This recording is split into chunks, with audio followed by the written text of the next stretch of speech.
दोस्तों नमस्कार, मैं हूं राकेश कुमार। आप देख रहे हैं मत अभिमत। मित्रों, बिहार में विशेष भूमि सर्वेक्षण चल रहा है और इसको लेकर विभाग द्वारा तरह तरह के फरमान भी जारी किया जा रहा है। ये कहा जा रहा है कि गांव में जाएंगे, आम सभा होगी, लेकिन अभी तक सारे जगह जो 45,000 गांव में ये सर्वेक्षण हो रहा है वहाँ आम सभा भी नहीं हो पाया है। ग्राम सभा जिसे कह रहे हैं वो भी नहीं हो पाया। खैर, ये सारी चीज़ें चल रही हैं। पहले ये था कि फॉर्म 2 में क्या करना है, कैसे करना है, ये सारी चीज़ें चल रही थी और इस पर हमने वीडियो भी बनाया था और तमाम लोग वीडियो बना रहे हैं। लेकिन सबसे ज़्यादा परेशानी जो है वो है ज़मीन वालों को। और वो क्या परेशानी है, इस बात को समझिए। क्योंकि ये परेशानी पैदा कर रहा है खुद विभाग।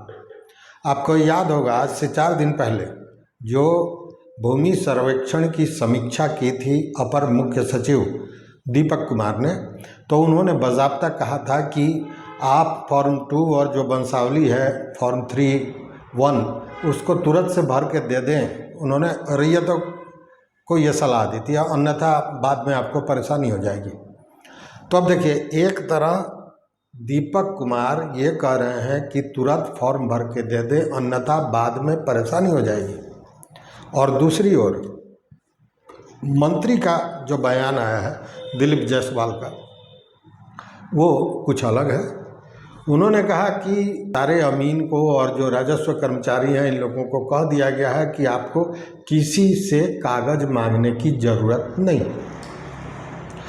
तो एक जगह आप फॉर्म 2 और फॉर्म 3(1) तुरंत भर के देने की बात कर रहे हैं और दूसरी तरह और ये बात कर रहे हैं अपर मुख्य सचिव, और दूसरी ओर मंत्री कह रहे हैं कि कुछ भी देने की ज़रूरत नहीं है। चूँकि उनका ये कहना है कि 72% ऐसे ज़मीन हैं जो निर्विवादित हैं और इसको बड़ी उपलब्धि मान रहे हैं। लेकिन ज़रा ये सोचिए कि 72% के अलावे जो 28% ज़मीन है जिस पर उन्हीं के अनुसार विवाद है, वो कितनी बड़ी संख्या होगी जो ज़मीनों का विवाद है।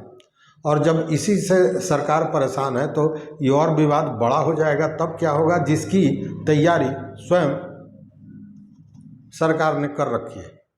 अब देखिए, ये कहते हैं कि आपको देना नहीं है कोई भी कागज़।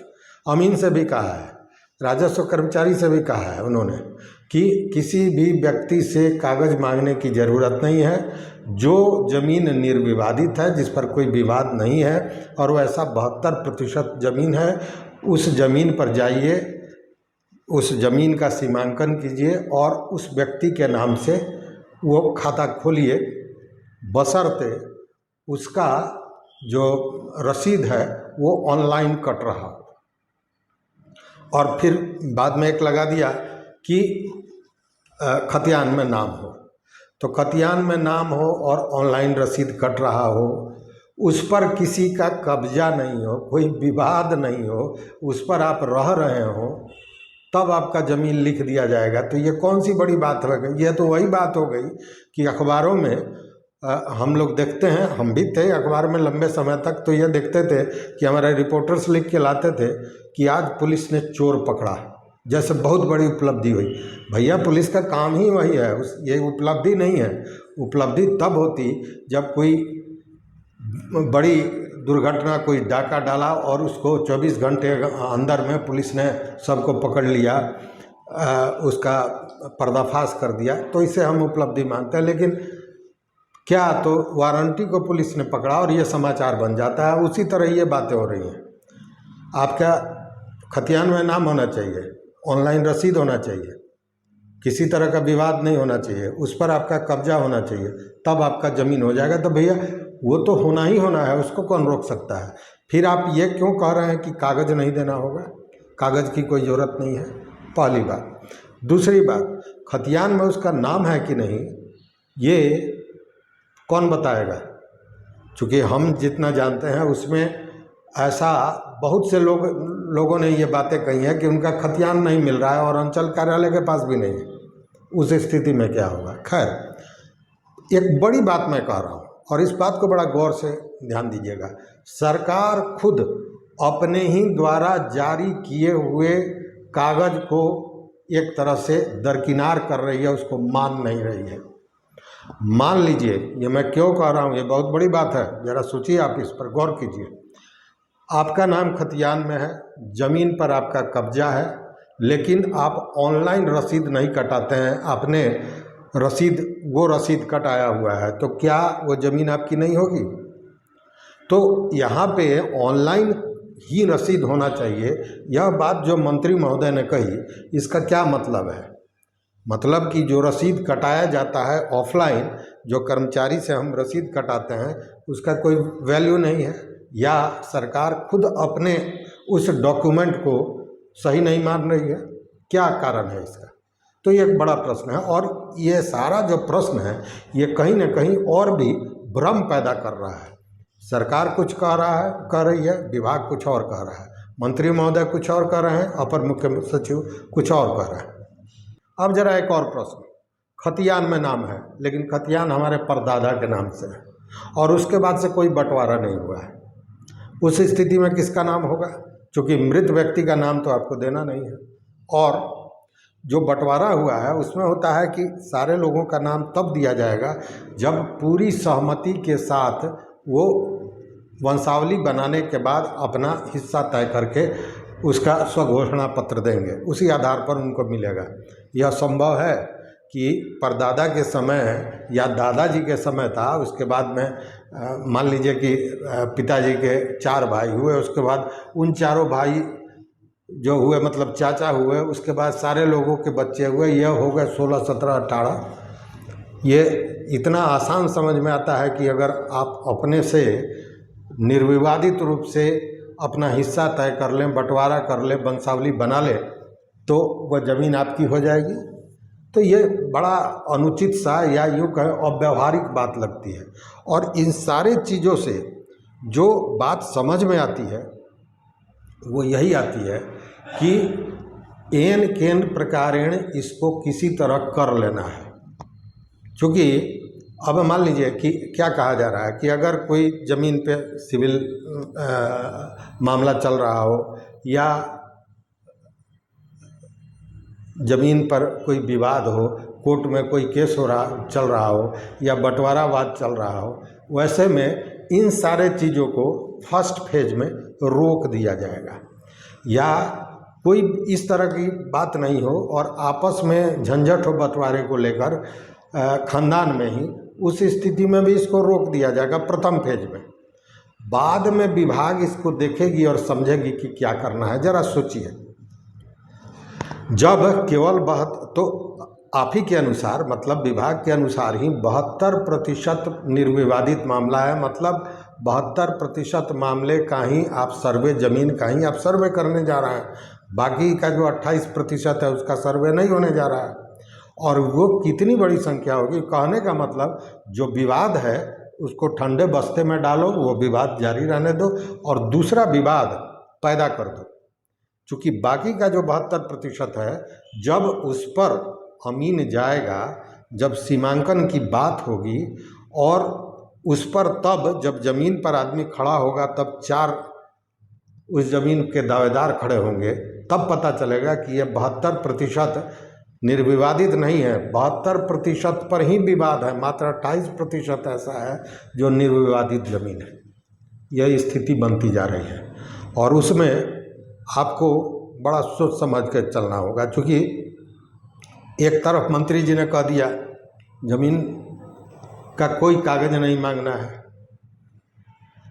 दूसरी ओर अपर मुख्य सचिव कह रहे हैं कि समय पर कागज़ दे दीजिए, और तीसरी ओर सबसे महत्वपूर्ण बात कि कागज़ जब दिया जा रहा है तो ये हो रहा है, कई ऐसे मामले आ गए कि फॉर्म 2 सही ढंग से भरा नहीं गया है, इसलिए उसको निरस्त कर दिया गया है, उसको मान्य नहीं माना जा रहा है। तो अब ज़रा ये समझाइए कि जो गांव का एक छोटा किसान है, जो पढ़ा लिखा नहीं है या बहुत कम पढ़ा लिखा है, वो इस फॉर्म को भर के दे रहा है, तो उसको सीधे हटा दिया जा रहा है, बाजू कर दिया जा रहा है कि ये सही नहीं है। और सबसे बड़ी बात है कि वैसे लोग कागज़ का भी व्यवस्था नहीं कर पा रहे हैं। क्योंकि अगर रसीद उन्होंने कटाया, अमूमन गांव में क्या होता है, अमूमन गांव में यही होता है कि कर्मचारी के यहाँ गए, रसीद कटा लिए। रसीद तो मेरे पास है, मंत्री महोदय कह रहे हैं कि ऑनलाइन रसीद होना चाहिए, लेकिन रसीद मेरे पास है, ऑनलाइन नहीं है, कर्मचारी द्वारा कटा हुआ है। लेकिन जब हम अपने जो पोर्टल है उस पर, वेबसाइट पर देख रहे हैं, तो पता चल रहा है कि 10, 20, 25 वर्षों से हमारा जो रसीद लगातार कट रहा है वो चढ़ा ही नहीं है। अब उसको कैसे किया जाए? मतलब मिला जुला के ये सारा जो चीज़ है वो केवल किसी तरह ये सर्वे पूरा हो जाए और सरकार अपने आप पीठ थपथपा सके कि हमने इतना बड़ा काम कर लिया, 100 वर्षों में जो नहीं हो सका था वो हमने भूमि सर्वेक्षण काम कर लिया। लेकिन जो विवादित है उसको किनारे कर दिया और जो उस पर विवाद नहीं है उस पर विवाद खड़ा कर दिया। यही होने जा रहा है। मिला जुला के अंत में मैं फिर यही कहूँगा कि इसमें जो रैयत हैं उनका क्या होगा नहीं होगा ये तो बाद की बात है, लेकिन जो रैयत हैं, जो गरमजरुआ मालिक पर खेती कर रहे हैं सालों साल से, वर्षों से। अब देखिए गरमजरुआ मालिक की बात, गरमजरुआ मालिक जो ज़मीन है वो ज़मींदारों की ज़मीन हुआ करती थी। ज़मींदारों ने अपने लोगों को वो दे दिया था, किसी को जोतने के लिए दे दिया, किसी को किसी अन्य काम के लिए दे दिया। और जब ज़मींदारी प्रथा ख़त्म हुई तो उन्होंने रिटर्न दिया, जबकि ऐसे सैकड़ों ज़मींदार थे जिन्होंने रिटर्न दिया ही नहीं। तो रिटर्न उन्होंने नहीं दिया, सरकार के पास कोई रिटर्न नहीं है, तो कैसे यह स्थापित होगा कि वो गरमजरुआ मालिक जिस पर 100 वर्षों से वह व्यक्ति या उस व्यक्ति का खानदान कब्जा किए हुए है, कब्जा किए हुए है मतलब उसकी मलकियत रखे हुए है, उस पर काम कर रहा है, उसका रसीद कटा रहा है, सब है, लेकिन वो गरमजरुआ मालिक ज़मीन है और रिटर्न उसके पास नहीं है। फिर यहाँ एक मामला फंसेगा, क्योंकि रिटर्न उसके पास नहीं है और सरकार के पास तो है नहीं। या वैसे ज़मींदार जिन्होंने रिटर्न दिया ही नहीं, वो उस ज़मीन पर जो काबिज हैं, जो वर्षों से 50 साल 60 साल से खेती कर रहे हैं, वो अपना कहाँ से रिटर्न लाएंगे? ज़रा ये सोचिए। मतलब ये केवल गोल गोल घुमाले जैसी बात हो रही है, सही बात तक किसान नहीं पहुंच रहे हैं। देखिए अभी आपने समाचार देखा होगा, 4-5 भाई थे जो आपस में लड़ रहे हैं इस भूमि सर्वेक्षण को लेकर, पूरा लाठी फट्टा सब चल रहा है। अभी अखबार में हमने कल ही पढ़ा था। तो इस तरह की घटनाएं और बढ़ेंगी, इसमें कहीं शक नहीं है। और सरकार सही नीति, एक नीति पर कायम नहीं रह रही है, कभी कुछ कभी कुछ कभी कुछ, और इसमें पेरा रहे हैं, चक्की में पीस रहे हैं। किसान करे तो क्या करें, या वो ज़मीन वाले जो करें तो क्या करें। ऐसी बहुत सी चीज़ें हैं जो सर्वेक्षण के लिए जो नियमावली बनाई गई थी, जिसमें उन चीज़ों का कहीं जिक्र नहीं है। एकदम नई चीज़ें हैं, नई नई समस्याएं हैं, और उसका क्या होगा इसको लेकर जो सर्वे करने गई टीम है उसको भी पता नहीं है। तो फिर क्या सर्वे करेगी, ये ज़रा सोचिए। और इन सारी चीज़ों को लेकर मैंने बताया भी था, मुजफ्फरपुर के मुसारी ब्लॉक के सारे जो किसान थे, जनप्रतिनिधि थे, सारे लोगों ने महापंचायत भी बुलाया था, इसका विरोध भी किया था। उधर बांका तरफ भी विरोध हो रहा है इसका। तो धीरे धीरे विरोध का स्वर भी उठ रहा है, और उसके पीछे कारण है कि सरकार किसी एक नीति पर अड़ी हुई नहीं है, कोई एक नीति नहीं बनाई गई है, और लग रहा है जैसे जल्दबाजी में यह सारा काम हो रहा है, जबकि बताया जा रहा है कि कई वर्षों से इस पर काम चल रहा था। अब देखने वाली बात है कि क्या होता है। लेकिन परेशान ज़मीन का हर वो मालिक है जो अपनी मलकियत के लिए बेचैन है, या जिसकी ज़मीन है वह भी अपनी मलकियत को बचाने में बेचैन है।